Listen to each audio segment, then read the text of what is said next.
puso na inquest na ang tatlong suspect sa likod ng paglalagay ng improvised incendiary device o IID sa parking area ng NAIA 3 kahapon. Giit ng kanilang abogado na frame up lang ang kanyang mga kliyente. May live report si John Consulta. John?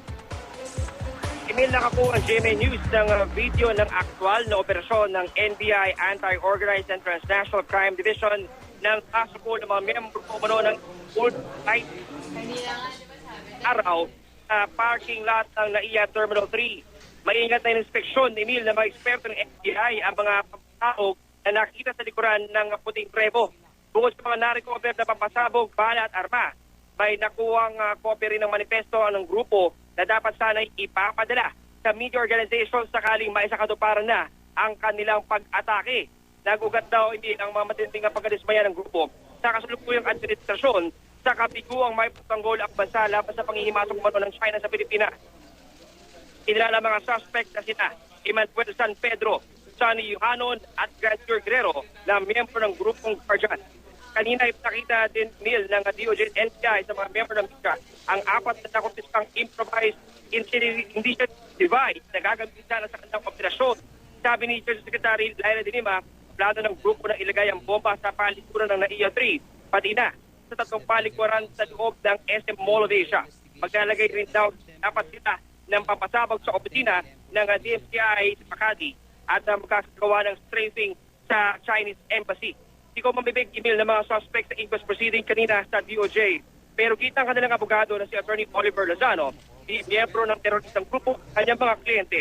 Ipinayat lang daw ni Guerrero ang kanyang revo sa isang kaibigan ng ngalang Norberto na nagsabi umano sa kanya na nais pagkita sa NAIA Terminal 3. Kasama raw ni Norberto ang dalawang security guards ng kumpanyang pinagtatrabuhan ni Guerrero na nagsasayan ang sasakyan.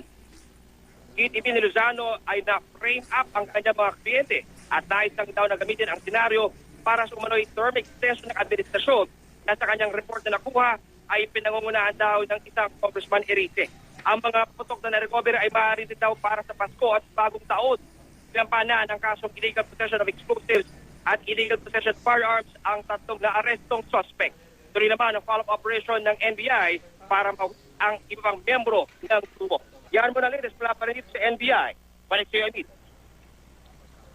John, batay sa impormasyong ating nakalap mula sa Anti-Organized and Transnational Crimes Division, paano nila nasabat itong Toyota Revo na naglalaman di umano ng mga pampasabog? Ito ba'y nasundan nila mula sa labas ng paliparan hanggang sa makapasok sa open parking space ng Terminal 3, John? Alam mo, Emil, doon sa impormasyong nakuha natin mula dito sa ating mga sources sa NBI, ay lumalabas na nagkaroon sila ng isang mahalagang informante na nagbigay ng impormasyon kaugnay nga sa galaw nitong grupo. At nagsagawa na ngayon sila ng surveillance operation at sa atin din pagkakaalam ay nagkaroon sila ng access dito sa loob nga ng grupo hanggang sa nung kanila ng nasiro itong lokasyon ng magiging palitan ng mga bomba. Dahil, Emil, apat yung nakuhang pampasabog doon sa loob ng Revo. Pero isa lamang ang nakalaan sa NAIA Terminal 3. Yung tatlo ay dapat ilalagay sa bahagi nga ng SM Mall of Asia sa loob ng mga palikuran na ayon kay Secretary de Lima ay lubha talagang delikado at maaaring lumikha ng matinding pinsala sakaling natuloy yung plano nitong grupo. Subalit hindi na pinayagan ng NBI na makalayo pa itong mga suspect at agad isinagawa ang kanilang pag-aresto para mapigilan ang grupo sa kanilang plano. Emil. Mula sa iyong mga sources, John, sa Bureau, merong nakapagbulong na ba kung anong klaseng mga personality itong mga inaresto ng NBI kaugnay pa rin ng mga nasamsam na napapasabog dyan sa Terminal 3 kahapon, John? Sa ating impormasyon nakalap, Emil, ay itong grupong ito ay binubuo ng mga tao talaga merong mga training at di umano ay meron talaga mga kanya-kanyang tasking. At sa ating impormasyong nakalap, Emil, ay merong kanya-kanyang trabaho sila supposedly dito sa D-Day kung tawagin. At doon pa sa ating nakuhang impormasyon, naka-schedule dapat ito, Emil, noong August 28, araw ng mga bayani. Subalit ito ay sa kadahilanan na hindi raw talaga makapasok itong armas na kanyang inaasahang manggagaling sa labas ng Metro Manila. Dahil sa pinag-ikting na pagbabantay ng mga otoridad, ay minabuti nilang kumuha na lamang ng iba pang mga armas mula sa kanilang ibang sources dito sa loob ng Metro Manila. At nung kanila na nga itong naisakatuparan at na-secure yung supposedly palitan ng mga armas at ng pampasabog, ay itinakda na nga itong NAIA Terminal 3 bilang kanilang rendezvous point.